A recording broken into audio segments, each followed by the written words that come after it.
to my channel Widya Sinata. Apa kabarnya hari ini? Saya harap semua adik-adik dalam keadaan sehat ya. Nah, hari ini kita akan belajar matematika kelas 4 semester 1. Materinya adalah operasi hitung bilangan. Nah, nanti di sini kita akan membahas tentang sifat-sifat operasi hitung. Apa saja sifat-sifat operasi hitung? Nanti kita akan bahas tuntas. Sebelumnya, jangan lupa klik komen, share, dan subscribe channel saya ini agar mendapatkan informasi terbaru tentang pembelajaran di sekolah. Oke, tidak usah berlama-lama lagi. Kita masuk tentang sifat-sifat operasi hitung. Sifat-sifat operasi hitung itu nanti kita akan membahas ada 3, yaitu yang pertama sifat pertukaran atau yang disebut dengan komutatif, yang kedua sifat pengelompokan atau yang disebut dengan asosiatif, dan yang ketiga sifat penyebaran atau yang disebut dengan distributif.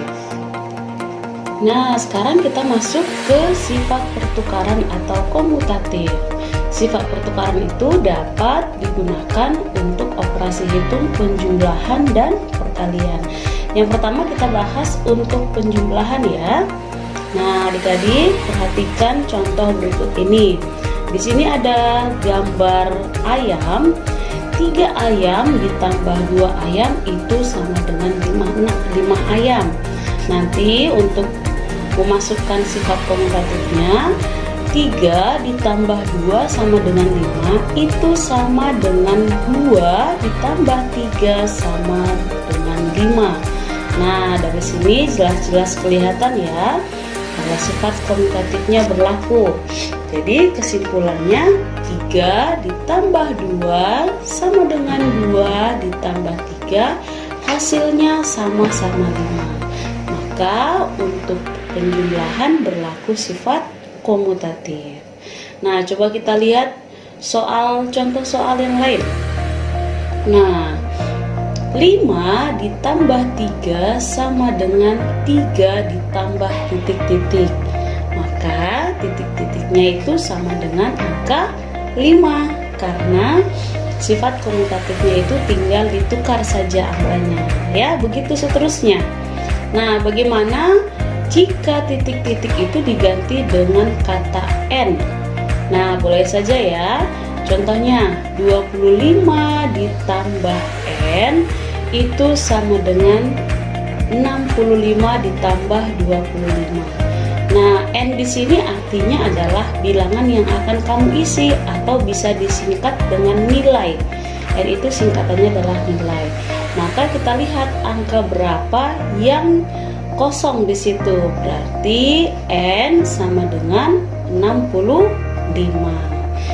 Nah, itu dia untuk penjumlahan. Sekarang sifat pertukaran atau komutatif untuk perkalian. Nah, adik-adik lihat contoh berikut ini. Di sini ada gambar beberapa persegi yang disusun dengan bentuk yang berbeda. Sekarang coba kita lihat. Ada untuk panjangnya itu ada 6 persegi dan lebarnya 4 persegi. Maka kalau kita substitusikan ke dalam bentuk perkalian itu sama dengan 6 dikali 4 sama dengan 24. Nah, gambar yang sebelahnya panjangnya itu 4 persegi dan lebarnya 6 persegi. Maka kalau dibuat ke dalam bentuk perkalian itu sama dengan 4 dikali 6 hasilnya sama dengan 24. Maka kita tarik kesimpulan 6 dikali 4 itu sama dengan 4 dikali 6 hasilnya sama-sama 24. Ingat, untuk sifat pertukaran ini berlaku untuk penjumlahan dan perkalian, tidak berlaku untuk pembagian dan pengurangan, dan hasilnya juga harus sama. Itu adalah buktinya ya. Nah, untuk sifat yang kedua yaitu sifat pengelompokan atau yang disebut dengan asosiatif. Nah, sifat asosiatif juga berlaku untuk penjumlahan dan perkalian. Kita ambil contoh yang pertama. 5 tambah 7 ditambah 8 sama dengan titik-titik. Nah, di sini bilangan yang dikelompokkan adalah 7 ditambah 8. Dikelompokkan dengan membuat tanda di dalam kurung. Nah, jadi di dalam kurung itu nanti kita selesaikan, kemudian kita jumlahkan dengan bilangan yang lainnya. Maka 5 ditambah 7 ditambah 8 itu hasilnya 15. Maka 5 ditambah 15 sama dengan 20. Di sini sudah jelas terlihat pengelompokannya ya, atau asosiatifnya.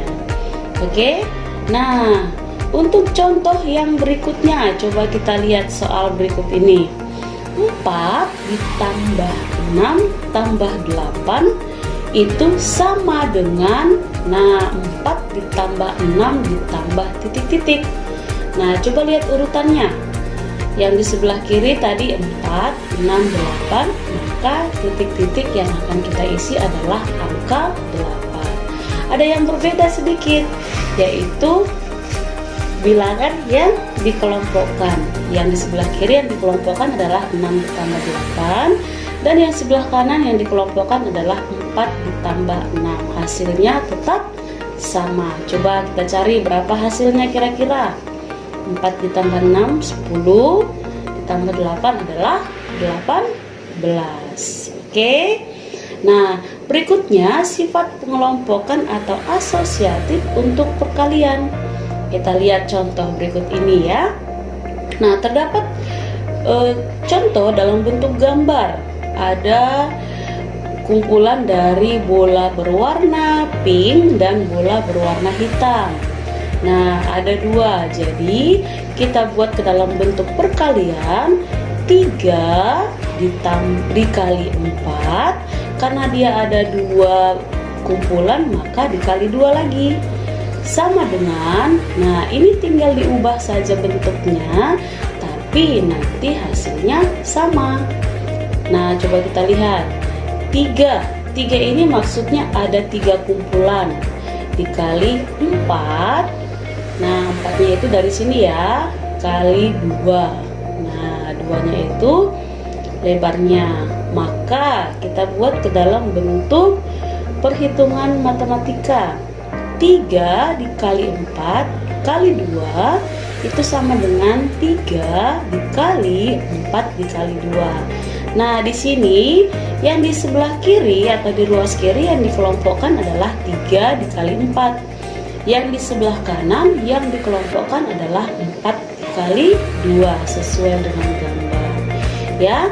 Nah, ini untuk membuktikan hasilnya harus sama karena gambarnya itu jumlahnya sama. Coba kita kerjakan.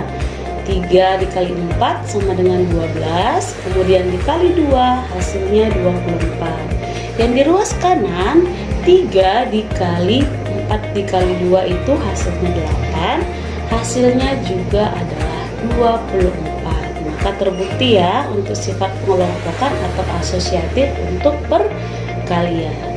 Oke, berikutnya yang ketiga, sifat penyebaran atau distributif. Jadi sifat penyebaran ini ada 2, yaitu sifat penyebaran penjumlahan terhadap perkalian dan juga sifat distributif perkalian terhadap pengurangan. Nah, kalau di sini berlaku untuk penjumlahan dan perkalian. Kira-kira distributif itu bagaimana ya? Nah, kita lihat dulu contohnya ya. Di sini kita bagi 2, ada ruas kiri dan ruas kanan. Ada 2 operasi hitung, yaitu perkalian dan penjumlahan. Contoh yang pertama, 5 dikali 2 tambah 1. Nah, di sini sudah ada pengelompokan juga. Yang dikelompokkan adalah 2 ditambah 1. Sekarang kita sebarkan. Yang disebarkannya itu adalah angka 5, karena 5 ini miliknya si 2 ditambah 1. Maka kita buat seperti ini yang di ruas kanan. Perhatikan, 5 dikali 2, karena di dalam operasi hitungnya itu jumlah, maka tambah 5 kali 1. Maka coba di ruas kiri 5 dikali 3 itu di ruas kanannya 10 ditambah 5 hasilnya sama-sama 15. Terbukti ya. Nah, nanti kamu boleh lihat contoh yang kedua dan yang ketiga. Nah, ingat, pada operasi penjumlahan, pengurangan, dan perkalian, bilangan yang berada di dalam tanda kurung harus dicari dulu hasilnya, karena itu beda perhitungan. Nanti setelah semua hasilnya dicari baru dijumlahkan atau dikurangkan sesuai dengan operasi hitung yang tersedia ya. Oke, kemudian untuk sifat penyebaran atau distributif perkalian terhadap pengurangan. Nah, kita bisa lihat contoh berikut ini. Ada kumpulan bola. Nah, disusun secara rapi ya. Nah, untuk panjangnya yang bawah itu ada 10 susun. Itu tadi dia, kita sudah belajar tentang sifat-sifat operasi hitung bilangan. Semoga pembahasan kita yang sudah kita bahas tadi dapat bermanfaat bagi adik-adik, apalagi adik-adik sekarang sedang merasa belajar mandiri di rumah. Semoga bermanfaat ya. Terima kasih.